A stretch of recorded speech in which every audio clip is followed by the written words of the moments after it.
Hey, Scarefest fans, this is Joe Lewis of Bonehead Weekly. Now, the Boneheads actually got together a few days ago and actually had a movie day, and we watched something that was recommended to us by, and I want to name drop a little bit, or we call her Lady Charles, but our friend Kathy Charles, who's a screenwriter. She wrote Jacob's Wife. And it was a movie she told us when she had her on the show, when she was on our show, that we should totally check out that no one had seen, and it was great.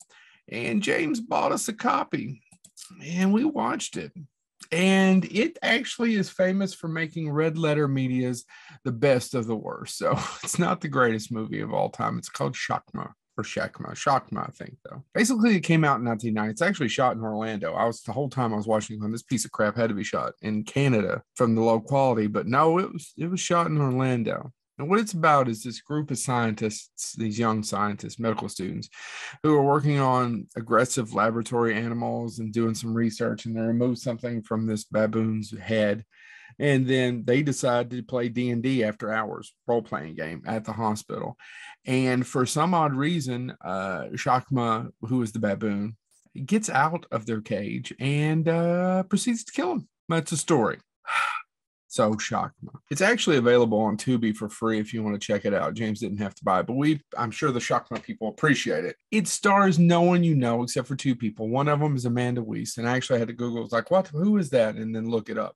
And Amanda Weiss is the lady who's killed Nightmare on Elm Street 4 in the first part. She's been in Scarefest before. And the other one is the late, great, one of my favorite actors of all time, Roddy McDowall. And they must have just paid most of the budget to Roddy and had him come in and shoot about 2 to 3 days. And spoiler alert, once he gets killed, you don't even really see him or his face. They're laying dead. They obviously couldn't afford that. Everyone in this thing makes the dumbest decisions ever. It's poorly written, makes no sense. The baboon's ass is everywhere. Red as a baboon's ass, as they say. People are trying to get out of the building. Why is the building locked up? I mean, why can't they get out? It just makes no sense. I had had a few drinks and I was not enjoying it. And then I started to sober up and guess what? Enjoyed it less. But I think there's a group of you out there that would enjoy Shakma. I really do. I really do. If you're looking for something where you can get together, party, if you like Roddy McDowall. For some odd reason, I didn't even know this movie existed, like I said, much less have even seen it, and I thought I saw most of Roddy's films. But it's easily found on Tubi. Shakma, Shakma. Is it any good? No.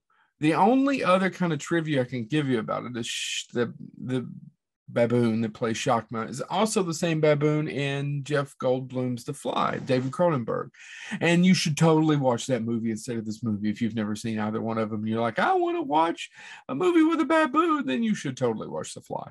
But if you want to watch a silly movie about a baboon where med students make them enraged and one of them gets out and attacks them all while they're playing D&D at night, which makes no sense throughout the building where they're playing role-playing, then Shakma is the movie for you. Shakma. I want to keep saying it. 1990 Shakma, shot in Orlando, Florida, that looks like it's shot on videotape. Had two directors. Neither one of them did anything that I know of or any note. Shakma. Check out Shakma on Tubi. This has been Joe Lewis of Bonehead Weekly. You'll love it. Red as a baboon's ass.